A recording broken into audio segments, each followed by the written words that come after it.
expressed my thoughts on it. I support it fully. What is the point of having something cheap which you don't get? Right. So, for example, you have got very cheap water, right? Let's call it affordable. Right. So, which is supposed to be coming out of your taps. But it's a visitor that comes once a year. Yes, we are here today in the Ministry of Information. We are talking to Mr. Nick Mangwana, who is the Permanent Secretary, who has been saying very interesting things about his belief in the free market economy, of course, the role of the private sector and the investor in driving the economic program. And we hope that we will pick his brain and come out with something that we might use maybe in future to interrogate, a government policy. Thank you very much, Mr. Mangwana, for hosting us. We are very keen on picking your thoughts about your perspective on free market economies. We are following your tweets, and you say something that was very palatable from our side as commonalists, so that you believe that an economy can grow better if it is private sector driven. Now, we are converts of the free market economy, but do you really believe that our economy is a free market economy, or there's a bit of too much government interference here and there? Thank you very much for having me. The first thing is, I believe in this from an ideological perspective, very much so. Maybe call it dogmatic. If you would read the Herald tomorrow, you will find about 2,200 words on Zimbabwe's drive to, or Zimbabwe building a private sector-led economy. That's me writing on that, because I believe in it. Right. Now, you asked a question on whether we believe, or I believe, that we are running a free market economy or not. I think that's sort of a closed question, but I will try to do justice to it. True. At the moment, our economic system is hybrid. We have aspects of free market economy. We do not have government interference, to answer that little bit of aside. Right. Then we also have a lot of government or state intervention. Now, let's start from the intervention point of view. Our economy is structured in the way it's structured because we had a lot of inequalities in the past. Right. So you needed government to intervene in order to protect the vulnerable.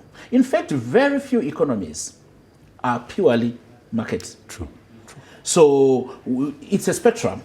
You have on one end totally free market, which is utopian, and on another end, a bit on the left side, you have then a socialist economy or communist, so to speak, which is where the central structure, central control, central this and so on. Now, I believe in a free market economy because I believe a free market economy comes with efficiencies. It comes with creativity. True. It comes with innovation. That's why I believe, and the president does actually, we believe that this is the best model for our country. But still, there's a role for the state.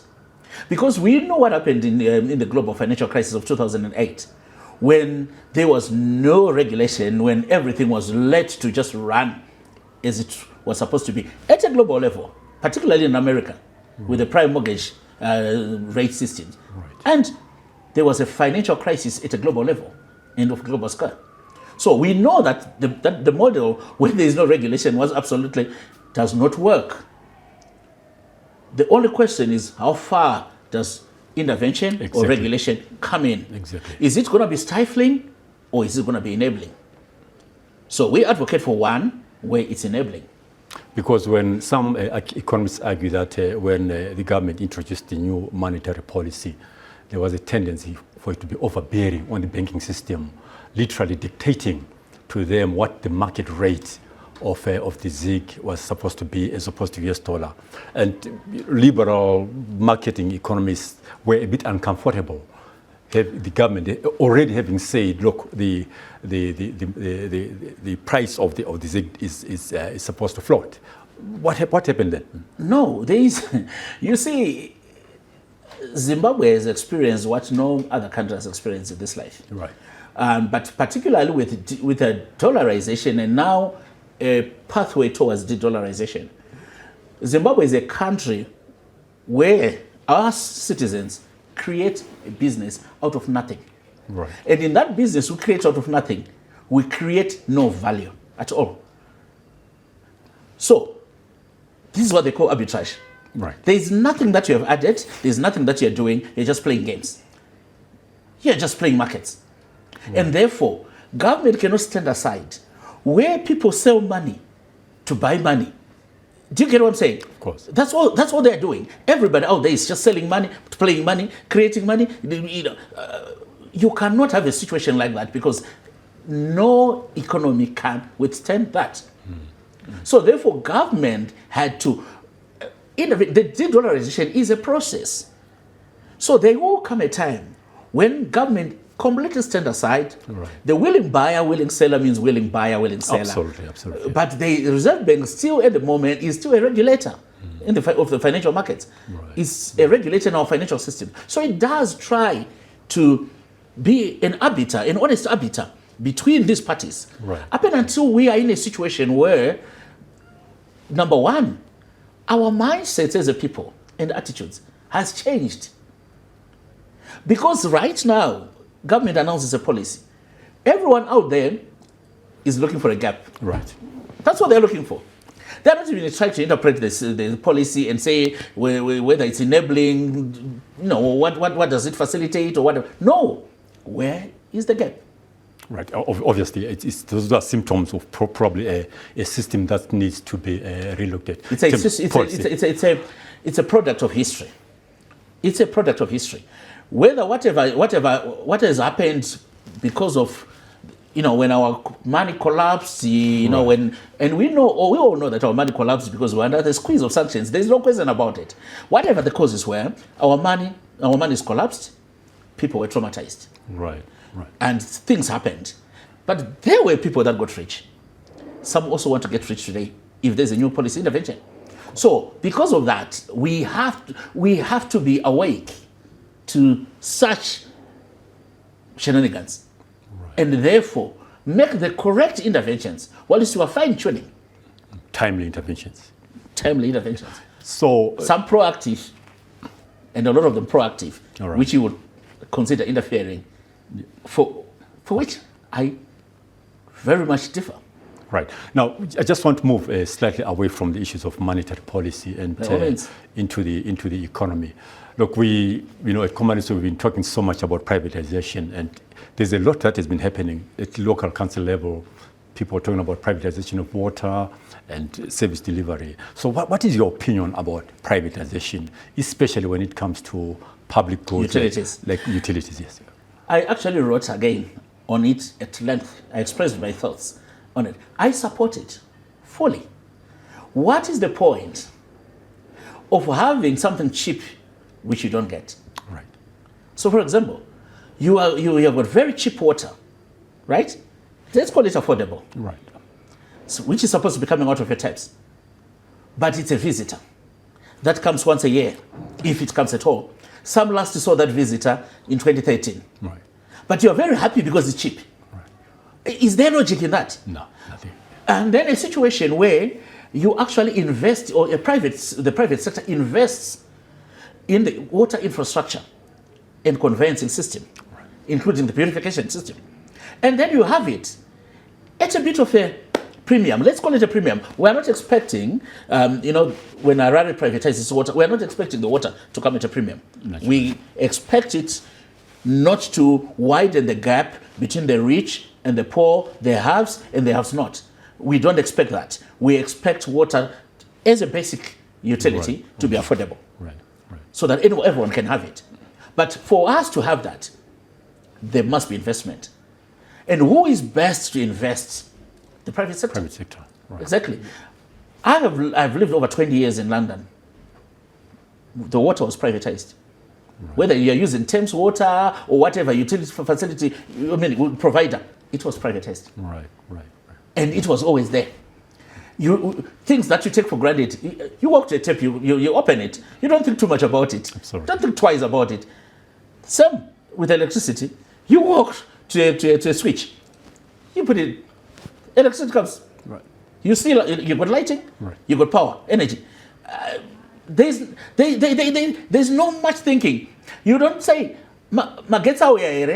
before you go to switch on your microwave. Or before you cook. Yeah. Or before you cook, or before you even dress before you iron your clothes.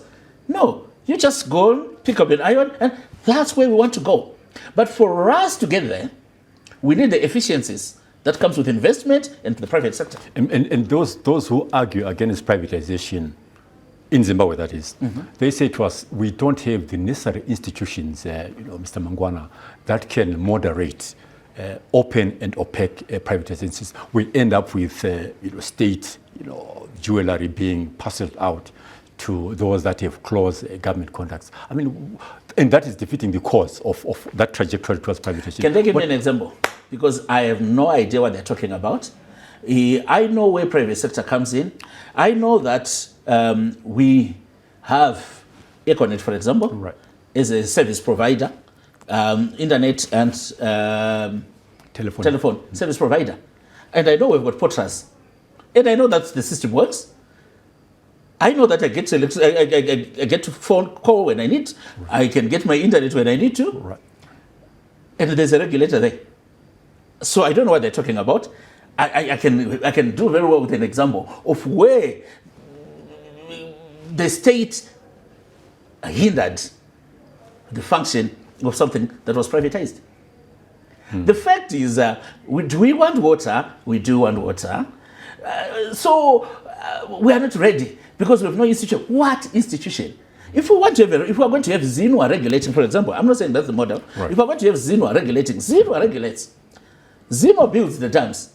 You build the conveyancing system, you build the infrastructure, and you make sure the water is purified, it comes to us. And Zinwa makes sure that market rates are being paid, but the utility remains affordable to the common person, to the poor among us. Yeah, because residents' associations were always quick to point out that, look, you can't be talking about privatization of utilities in Harare because look at the Yopomona deal. What happened was that it was what happened at Yopomona, for example? What happened? Right. What happened? As far as I'm concerned, tomorrow, which will probably be late by the time your viewers view this, but tomorrow it's being launched officially. The waste management side, the waste collection side, they're both being launched tomorrow officially. Things have been built now. Right. The trucks are there, and there are dozens and dozens and everything. So what has failed? Because don't you make something a bad example when actually nothing has gone wrong. So I would need to be informed more of what's wrong with that model. Right. If you can tell me what has gone wrong with that model, then I would say, oh yeah, sure, no, I know, that's a good example. As far as I'm concerned, Yopomona is a good example of a PPP working. Right. A public-private partnership working. And that's what it is. And these utility, the privatization so-called, again are triple Ps. Right. Government plays its role, private sector plays its role too. And then we have something that works. Well, for everybody. we just hope that it's going to be so successful that when, for instance, we talk about privatization of water, it's an example that we can fall back on and say, look. I hope so too. Yeah. I hope so too, and believe so too. I believe it will work. Because you know what, for example, in the United Kingdom, what Margaret Thatcher did? The models that we have here, where the major utility providers was the state, was the one that was being used in the United Kingdom. And Margaret Thatcher demolished everything. And private, whether it's rail, electricity, water, you name it, gas, she did that. And for them it worked. Of course, it's a bit more expensive than what it was like. But it's there. You can't depend on a whole system where every power station has to be built by the state. And through taxpayers' money, or borrowings, or treasury bills, which is borrowing. That model does not work. Where has it ever worked? You need the private sector to go and look for investors, to go and look for capital, to come and invest, because they will get a return from the purchase of the utility or the utilization of that utility. That's the model that has worked everywhere. Without the fear of not endangering the poor, which is what people always argue, that look, if you privatize, for instance, electricity, it's going to be at the level which the common man cannot afford. What do you mean by common man? Because as far as I'm concerned, right now, we've got a good percentage of the people without electricity at all. Absolutely. In rural areas. And this is the state which is rolling out through RIA, transmission networks. Right. But if we bring in a private company to do this, I'm not saying let's dismantle Zesa, but if we were to do that, to bring in a private company to provide electricity, or 3 private companies competing to provide electricity, you know what? They will know that the more the customers I have, I spread the customer base, and the more money I get. Therefore, they will make sure that every homestead in the rural areas there has got power, because the more you are competing for customers. And therefore, now you compete on price, efficiency, and effectiveness. True. And then that brings much more maximum utility to the customer. And development as well, of course. Of course, naturally that's development. Right. Do you get what I'm saying? But we can't say every time you are struggling to pay your taxes, I'm struggling to pay my tax, every one of us. Of that tax that we are paying, the same pot has to go and put medication in hospitals. But it's this very same port that has to build a factory. The very same port now has to build infrastructure. No country can afford it. Not even one. True. Even the most successful. So therefore, you need the private investor to invest and sell the service. Absolutely. On behalf of government. Beautiful. You sound more liberal than I am, actually, Mr. Mangwana. So finally, there's been a lot of discussion in Zimbabwe about the issues of title deeds. And, as Komaliso, we are one of the few proponents that have been out loud talking about the issue of title deeds. And there have been a number of schemes that we have read about. But I'm particularly interested in the titling of the commercial farming sector. How is it that it's drawing criticism from other people, that perhaps it is not the right way of doing things? It's going to hand over the property to people that don't deserve it. And it makes it even more difficult for us even to talk about a titling system in rural areas. Why is it causing so much exasperation? As far as I'm concerned, the people that are resisting are the major beneficiaries of the land reform program. It is that little stipend they are being asked to pay that they find umbrage in.